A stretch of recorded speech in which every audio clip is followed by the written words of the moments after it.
आज का हमारा जो टॉपिक है वो है अपील एंड रिवीजन का। तो अपील से आप क्या समझते हो? जैसे अपील का मतलब क्या होता है? अपील का मतलब होता है कि किसी से रिक्वेस्ट करना, ठीक है। और रिवीजन से क्या समझते हो? एक तो रिवीजन होता है कि आप रिवाइज कर रहे हो, जैसे जैसे मैं बोलता रहता हूँ कि जीएसटी के लॉ को, अब जीएसटी को या इनकम टैक्स को आप जितना रिवाइज करोगे उतना ही आपके माइंड में रिटेन रहेगा। नहीं तो एग्जाम में क्या होगा, एग्जाम में आप किसी का लॉ किसी के उसमें लिख के आ रहे होगे, है ना। जैसे इनकम टैक्स का कुछ जो कैपिटल गेन का प्रोविज़न सैलरी में लिख के आ रहे होगे, सैलरी का provision business business and profession के उसमें लिख के आ रहे होगे। ऐसे ही जीएसटी के केस में भी हो सकता है कि क्या होता है कि अगर आप ज़्यादा से ज़्यादा रिवाइज नहीं करोगे ना तो सारी चीज़ें क्या होंगी, मैशअप हो जाएंगी। आपके माइंड में सारी की चीज़ें मैशअप होती जाएंगी, क्योंकि इतना सारा कैसे रिटेन कर पाओगे।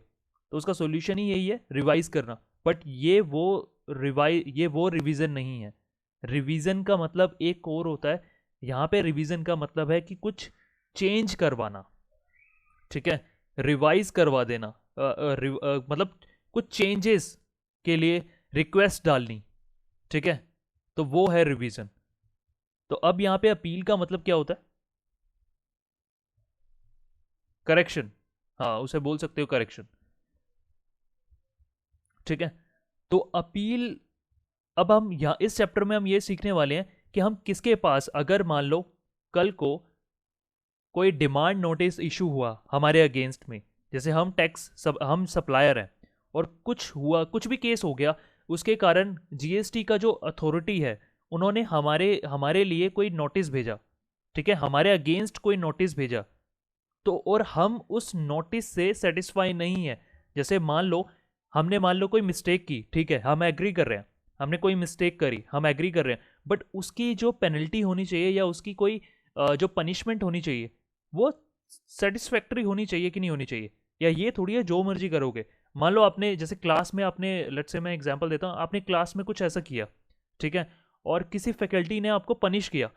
तो एक पनिशमेंट भी ना एक जस्टिफाई होनी चाहिए। ऐसा नहीं कि आप जो मर्जी पनिशमेंट दे सकते हो, है ना। पनिशमेंट भी एक जस्टिफाई वे में देनी देनी चाहिए, जो उतनी ही एलिजिबल हो, ठीक है। तो सेम इसके अंदर भी हो सकता है, अगर टैक्स पेयर ने कुछ गलती की है या कोई फ्रॉड किया है तो उसको अगर आपको पनिशमेंट देनी है तो आप क्या करोगे, आप जो जस्टिफाइड पनिशमेंट है आप वही दोगे।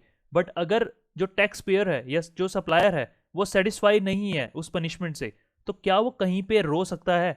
मतलब वो रोएगा ना वो, कि यार मेरे साथ ऐसा किया, मुझे ये पनिशमेंट दी गई है। तो किसके पास जाके रो सकता है वो, है ना, किससे अपील कर सकता है, किससे रिक्वेस्ट कर सकता है? तो वही हम चैप्टर में पढ़ेंगे कि अगर कौन ऑर्डर देगा सबसे पहले, तो किसके पास आप जाके अपील कर सकते हो। अगर वो बंदा भी अगर आपकी सुन नहीं रहा तो फिर उसके बाद आप किसके पास जा सकते हो, ठीक है। जैसे एक होता है ना कि आप पहले डिस्ट्रिक्ट कोर्ट के पास जाते हो, फिर उसके बाद हाई कोर्ट के पास जाते हो, फिर सुप्रीम कोर्ट के पास जाते हो। ऐसा सुना होगा आपने। तो उसी तरह से आप सेम इसके अंदर भी आप कर सकते हो। जीएसटी के अंदर अगर कुछ ऐसी पनिशमेंट मिलती है और अगर आप सेटिस्फाई नहीं हो उस चीज़ से, तो क्या आप किसी के पास अपील के लिए रिक्वेस्ट कर सकते हो, है ना। तो आप कर सकते हो बिल्कुल। तो वही देख लेते हैं कि किस किस के पास आपको जाना होता है।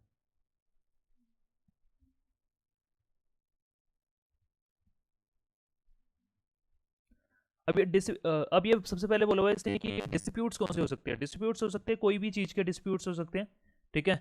चाहे वो टैक्स रिलेटेड डिस्प्यूट्स हो सकते हैं, कि जैसे एसएससी को लग रहा होगा, एसएससी एसएससी अब आपको, आई होप आपको एसएससी का मतलब पता है, जो टैक्स पे करने वाला है।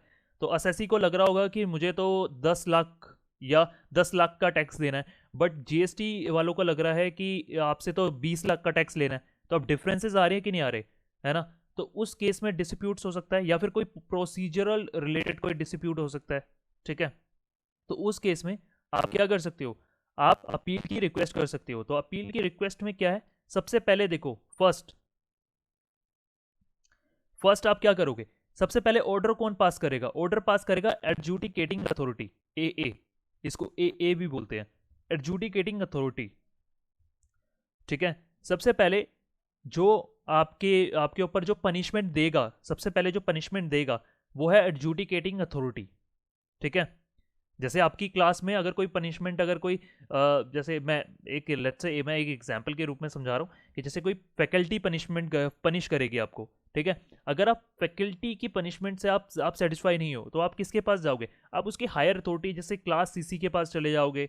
तो इस तरह से होगा ना, एक अथॉरिटी होती है। वैसे ही अगर एडजुडिकेटिंग अथॉरिटी के ऑर्डर से आप सेटिस्फाई नहीं हो तो आप किसके पास जाओगे? सबसे पहले फर्स्ट जाओगे आप फर्स्ट अपीलेंट अथॉरिटी के पास जाओगे, फर्स्ट अपीलेंट अथॉरिटी। अगर फिर उसके बाद, अब जैसे एग्जाम्पल के रूप में एडजुडिकेटिंग अथॉरिटी ने बोला कि जो आपको जो टैक्स जमा कराना है वो 20 लाख का टैक्स जमा कराना है, ठीक है। आपके ऊपर 20 लाख का पेनल्टी लगा दी। तो अब ये जो असेसी है वो रोते रोते गया किसके पास? फर्स्ट अपीलेंट अथॉरिटी के पास। उसने बोला कि यार देखो, इन्होंने 20 लाख की पेनल्टी लगा दी मेरे ऊपर, 20 लाख की पेनल्टी तो होनी भी नहीं चाहिए, मैंने तो इतना बुरा काम भी नहीं किया मैंने, ठीक है। अब इसकी वैल्यू को ज़्यादा भी ले सकते हो, मान लो 2 करोड़ की पेनल्टी लगा दी, तो अब उसके उसके हिसाब से ले लो आप, ठीक है। अब यहाँ पे हम लेट से 20 लाख की पेनल्टी के बारे में बात कर रहे हैं। 20 लाख की पेनल्टी भी बहुत छोटी पेनल्टी नहीं होती। तो अगर 20 लाख की पेनल्टी लगा दी है तो अब मैं सेटिस्फाई नहीं हूँ इस चीज़ से, तो मैं किसके पास जाऊँगा रोते रोते? मैं जाऊँगा फर्स्ट अपीलेंट अथॉरिटी के पास जाऊँगा और मैं बोलूँगा कि आप मेरी बात सुनो कि मेरी ये गलती नहीं है। अब फर्स्ट अपीलेंट अथॉरिटी मेरी बात सुनेगा और उसके बेसिस पे क्या करेगा? ऑर्डर देगा, ठीक है। उसके बेसिस पे ऑर्डर दे सकता है। अब इसने ऑर्डर दिया कि आपको 20 लाख नहीं देने की जरूरत है, आप एक काम करो 18 लाख दे दो। तो इसने क्या किया यहां पे? इस चीज को क्या बोलते हैं? इस चीज को बोलते हैं रिवीजन। ये रिवीजन कर दिया उसने। पहले कितना देना था? 20 लाख, अब कितना देना है? 18 लाख। तो फर्स्ट अपीलेंट अथॉरिटी ने रिवीजन कर दिया, आपकी जो पेनल्टी थी उसको रिवाइज कर दिया, ठीक है। तो 18 लाख की पेनल्टी लगा दी। अब अब मैं उसको देख रहा, मैंने कहा यार, मैं तो सोच के बैठा था 10 लाख की पेनल्टी ये बोलेगा, इसने तो सिर्फ 2 लाख ही कम की है। तो अब भी मैं सेटिस्फाई नहीं हूं। जो फर्स्ट अपीलेंट अथॉरिटी है उसके जो जजमेंट है उससे मैं सेटिस्फाई नहीं हूं। तो मैं किसके पास जाऊंगा? मेरे पास अभी भी मौका है, मैं जा सकता हूं किसके पास? अपीलेंट ट्रिब्यूनल के पास, ठीक है। अगर ये ए नहीं सुन रहा तो मैं किसके पास जाऊंगा? अपीलेंट अथॉरिटी के पास जाऊंगा। अपीलेंट अथॉरिटी अगर नहीं सुन रहा उसके बाद मैं किसके पास जा सकता हूं? मैं अपीलेंट ट्रिब्यूनल के पास जा सकता हूं। अब मैं अपीलेंट ट्रिब्यूनल के पास गया, मैंने फिर उसको भी अपना क्या कहते हैं रोना वगैरह मैंने दिखाया। मैंने उसको बोला यार कि देखो यार 20 लाख की पेनल्टी लगा दी, और मैं फिर फर्स्ट अपीलेंट अथॉरिटी के पास भी गया था, उसने सिर्फ 2 लाख ही कम किए हैं, कुछ ज़्यादा फ़ायदा हुआ नहीं मेरे को, ठीक है, कोई ऐसी गलती है नहीं। तो उसने भी सुना, उसने कहा चलो ठीक है मैं एक काम करता हूँ, मैं आपको क्या कहते हैं उसने मेरी बात सुनी। उसने 17 लाख की पेनल्टी मेरे ऊपर उसने बोला कि ठीक है चलो 18 लाख की पेनल्टी हम कैंसिल करते हैं, हम 17 लाख की पेनल्टी लगा देते हैं, ठीक है। तो क्या हुआ? यहाँ पे भी रिवीजन हुआ ना। तो इसी को ही कहते हैं रिवीजन। यहाँ पे रिवीजन चल रहा है, अपील भी चल रही है। अपील मैं कर रहा हूँ, जैसे मैं अपीलेंट अथॉरिटी से सेटिस्फाई नहीं था तो मैं अपीलेंट ट्रिब्यूनल के पास चला गया, तो इसको बोलते हैं अपील। और जब वो ऑर्डर पास कर देते हैं और पुराने वाले ऑर्डर को रिवाइज कर देते हैं तो उसको बोलते हैं रिवीजन, ठीक है। अगर मैं अपीलेंट ट्रिब्यूनल से भी सेटिस्फाई नहीं हूं उनके ऑर्डर से, तो मैं किसके पास जा सकता हूं? हाई कोर्ट के पास जा सकता हूं। और अगर हाई कोर्ट से भी सेटिस्फाई नहीं हूं तो फिर आप किसके पास जा सकते हो? आप सुप्रीम कोर्ट के पास जा सकते हो। और सुप्रीम कोर्ट ने अगर जो ऑर्डर दे दिया वो आपको मानना ही पड़ेगा। उसके अलावा आप कहीं भी नहीं जा सकते। फिर आप, अगर सुप्रीम कोर्ट ने बोल दिया कि सुप्रीम कोर्ट ने लेट से उन्होंने बोला कि 15 लाख डन, 15 लाख में डन किया आपको, तो 15 लाख यू हैव टू पे। उसके ऊपर तो आप कहीं जा ही नहीं सकते, लास्ट तो वही है, ठीक है।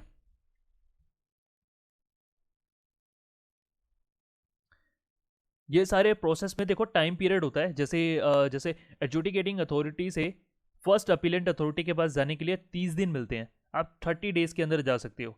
फिर उसके बाद में जो फर्स्ट अपीलेंट अथॉरिटी से अगर आप जो फर्स्ट अपीलेंट अथॉरिटी से सेटिस्फाई नहीं हो तो उसके भी नेक्स्ट फिर आप क्या कहते हैं 30 डेज के अंदर आप अपीलेंट ट्रिब्यूनल के पास जा सकते हो। फिर उसके बाद वही फिर हाई कोर्ट के लिए आपको 45 डेज मिलते हैं, ठीक है। फिर हाई कोर्ट के पास सुप्रीम कोर्ट के पास जाने के लिए आपको 60 दिन मिलते हैं। तो ये 60 दिन ना, ये 60 डेज 45 डेज जो मैं बता रहा हूँ वो आपको याद करने की ज़रूरत नहीं है, वो आपके लेवल का नहीं है, ठीक है। वो सीए के लेवल का हो गया एक तरह से। तो आपके लेवल का नहीं है, बस आपको सिर्फ इतना याद करना है, ये चैप्टर सिर्फ इतना ही था, खत्म हो गया चैप्टर, अपील एंड रिवीजन का चैप्टर खत्म हो गया। ठीक है, अगर मैं आपसे पूछूं अपील क्या होती है, अपील का मतलब होता है यही अपील, कि किसी के ऑर्डर से सेटिस्फाई ना होके किसी से अपील करना। ठीक है, किसी हायर अथॉरिटी से अपील करना, उसे ही अपील कहते हैं। यहाँ पे देखो लिखा हुआ है, any appeal under any law is an application to higher court. Higher court के पास जा रहे हैं ना हम, मतलब एक छोटे कोर्ट से हायर कोर्ट के पास जा रहे हैं एप्लीकेशन देने के लिए। ठीक है, फॉर किस लिए जा रहे हैं, फॉर रिवर्सल, ताकि हम जो उनका ऑर्डर जो है 20 लाख का जैसे उसने ऑर्डर दिया था, उसको रिवर्सल करवाने के लिए, reversal of the decision of the lower court, इसे ही क्या कहते हैं, अपील कहते हैं। मैंने ऐसा हिंदी में तो समझा दिया, बट यू मस्ट नो ना कि आपको कैसे लिखना भी है। तो लिखना ऐसे है, an appeal under any law is an application. किसी भी लॉ के अंदर एक एप्लीकेशन होती है जो किसको दी जाती है, हायर कोर्ट को दी जाती है, किसके, रिवर्सल करने के लिए, रिवर्सल करने के लिए डिसीजन, किसके डिसीजन को, लोअर कोर्ट को, मतलब जो छोटा कोर्ट होता है उसके डिसीजन को रिवर्सल करने के लिए अपील दी जाती है। ठीक है, और अपील अराइज कब होती है, जब भी कोई डिस्प्यूट्स आते हैं। जैसे डिस्प्यूट्स के कौन से हो गए, जैसे अब सामने वाले आपसे 20 लाख मांग रहे हैं, बट हमें लगता है कि वो 10 लाख हमें देने हैं, तो उस केस में आप अपील कर सकते हो।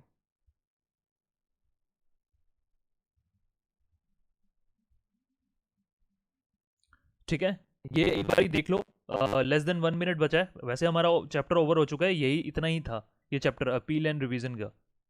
ठीक है, रिवीजन भी बता चुका हूँ, यही अगर जो दूसरा जो कोर्ट है, हायर कोर्ट जब ऑर्डर को रिवाइज कर देता है उसे रिवीजन कहते हैं।